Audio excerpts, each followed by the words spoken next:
കൂട്ടുകാരെ, ഗീതാ ഗോവിന്ദം പുതിയ എപ്പിസോഡിൽ കേട്ടോ അക്കപ്പാടെ ട്വിസ്റ്റോട് ട്വിസ്റ്റ്. നമ്മൾക്ക് പ്രൊമോ കാണുമ്പോൾ തന്നെ മനസ്സിലാവും ഭയങ്കര സസ്പെൻസ് നിറഞ്ഞ് പോവുകയാട്ടോ നമ്മുടെ ഗീതാ ഗോവിന്ദം. ആരാണ് ശരിക്കും കിഷോറിനെ കൊന്നത്? ഇതുവരേക്കും ഒരു ഉത്തരം കിട്ടിയിട്ടില്ല.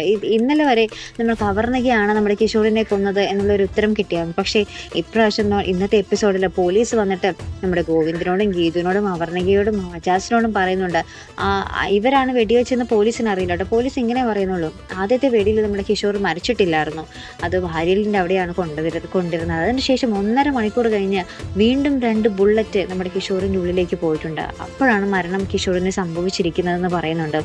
അപ്പോഴത്തേക്കും എനിക്കൊരു സംശയം, ഇനി നമ്മുടെ എന്താ പറയുക, അവർണികയുടെ അച്ഛൻ തന്നെ ആയിരിക്കുമോ നമ്മുടെ കിഷോറിനെ കൊന്നത് എന്നുള്ളത് കേട്ടോ. എന്നുവെച്ചാൽ അവർണികയ്ക്ക് അപകടം വരുമ്പോൾ നമ്മുടെ അവർണികയുടെ അച്ഛൻ അവിടെ ഹോസ്പിറ്റലിൽ വരുന്നുണ്ട്. അതിനുശേഷം നമ്മുടെ ഗീതു ഇങ്ങനെ പറയുന്നുണ്ട് കിഷോർ അവർണികയെ ചതിച്ച കാര്യമൊക്കെ പറയുന്നുണ്ട്. അതിനുശേഷം അവർണികയുടെ അച്ഛൻ അവിടെ നിന്നും എങ്ങോട്ടേക്കോ പോകുന്നുണ്ട്.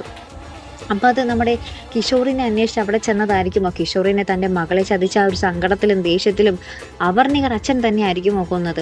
അങ്ങനെയാണെങ്കിൽ തന്നെ അദ്ദേഹം നമ്മുടെ ഗോവിന്ദിൻ്റെ അച്ഛൻ്റെ ആ ഒരു മണ്ണിലെ എങ്ങനെ അദ്ദേഹത്തെ കിഷോറിനെ കൊണ്ട് കുഴിച്ചിട്ടു?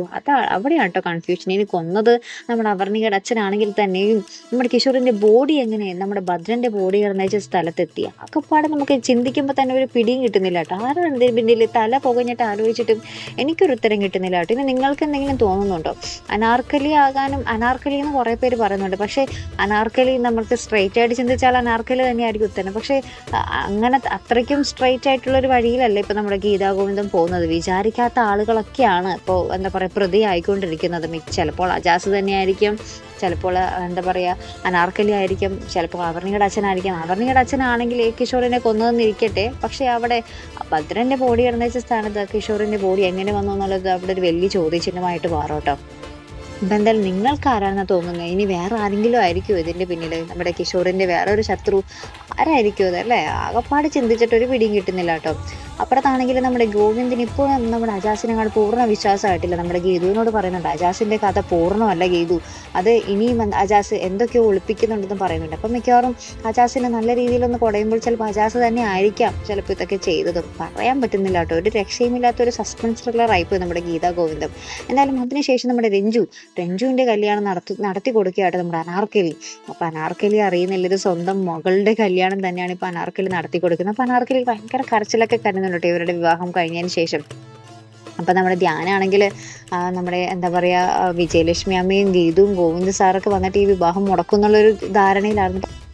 പക്ഷെ രഞ്ജു വാശി പിടിച്ച് നമ്മുടെ ധ്യാനെ കൊണ്ട് ആ ഒരു കല്യാണത്തിന് നിർബന്ധിപ്പിക്കുകയായിരുന്നു കേട്ടോ. അങ്ങനെ നമ്മുടെ അനാർക്കലിയും കൂട്ടി നിന്നപ്പോൾ ഇവരുടെ വിവാഹം നടക്കുന്നുണ്ട്. രജിസ്റ്റർ ഓഫീസിലൊക്കെ ഒപ്പിട്ട് മാലയൊക്കെ ഇട്ട് താലിയൊക്കെ കെട്ടി കഴിഞ്ഞിട്ടാട്ടോ നമ്മുടെ വിജയലക്ഷ്മി വരുന്നത്. അപ്പോൾ നമ്മുടെ അനാർക്കലിയാണെങ്കിൽ ഭയങ്കര സെൻറ്റി, എൻ്റെ മോളുടെ വിവാഹമോ എനിക്ക് കാണാനോ നടത്തി കൊടുക്കാനോ യോഗമുണ്ടായിരുന്നില്ല, പകരം നിന്റെ കല്യാണം എനിക്ക് നടത്താൻ പറ്റിയല്ലോ എന്നൊക്കെ പറഞ്ഞിട്ട് ഭയങ്കര ഡയലോഗ് അടിക്കുന്നുണ്ട്. അപ്പോൾ നമ്മുടെ രഞ്ജു ആകെപ്പാടെ സങ്കടമൊക്കെ വരുന്നുണ്ട്. അതിനുശേഷം വിജയലക്ഷ്മി വന്നിട്ട് ഇങ്ങനെ അനാർക്കലിയോട് ഭയങ്കര ദേഷ്യപ്പെടുന്നുണ്ട്. നീ എന്ത് പണി കാണിച്ചത്? നീ കഥ അറിയാതെ ആട്ടം കാണുകയാണെന്നൊക്കെ പറഞ്ഞിട്ട് ഭയങ്കരമൊക്കെ പറയുന്നുണ്ട് കേട്ടോ. അപ്പോൾ നമ്മുടെ അനാർക്കലി നമ്മുടെ രഞ്ജുവിനെ സമാധാനിപ്പിക്കുന്നുണ്ട്.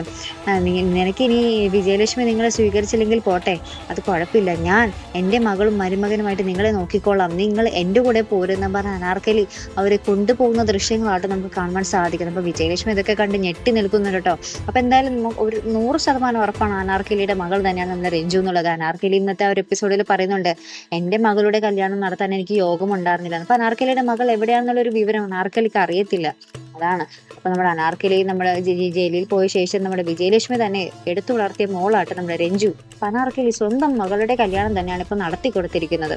ഇപ്പൊ വിജയലക്ഷ്മി ഇങ്ങനെയും പറയുന്നുണ്ട്, ഈ ഒരു കല്യാണം ഞാനായിട്ട് അംഗീകരിച്ചിട്ടില്ല, ഞാൻ ഇതുവരെ അംഗീകരിക്കുകയുമില്ല എന്നൊക്കെ പറഞ്ഞ് നമ്മുടെ വിജയലക്ഷ്മി ഇങ്ങനെ കട്ടായം പറയുമ്പോഴാട്ട് നമ്മുടെ അനാർക്കലി എന്നാൽ നിങ്ങൾ എൻ്റെ കൂടെ പോരെന്ന് പറയുന്ന കേട്ടോ. അപ്പം എന്തായാലും ഇനി നോക്കാട്ടെ, ഇനി വിജയലക്ഷ്മി പയ്യെ പറയുമായിരിക്കും സത്യങ്ങൾ നിന്റെ തന്നെ മകളാണെന്നുള്ളൊരു കാര്യമൊക്കെ. എന്തായാലും നമുക്ക് നോക്കാട്ടോ. ഭയങ്കര ട്വിസ്റ്റുകളും സസ്പെൻസും നിറഞ്ഞൊരു പരമ്പരയായിട്ട് മാറിയിരിക്കട്ടെ നമ്മുടെ ഗീതാ ഗോവിന്ദം. ഒരു എപ്പിസോഡ് മിസ് ചെയ്യാതെ കാണേണ്ടതാട്ടോ. അപ്പം എന്തായാലും കാത്തിരുന്ന് കാണാം. അപ്പോൾ ഇതുപോലെ പ്രൊമോ റിവ്യൂസിനും എപ്പിസോഡ് റിവ്യൂസിനും ഒക്കെ നിങ്ങൾ മറക്കാതെ ചാനൽ സബ്സ്ക്രൈബ് ചെയ്യുക. അടുത്തൊരു വീഡിയോയുമായി വരുന്നത് വരയ്ക്കും ഗുഡ് ബൈ.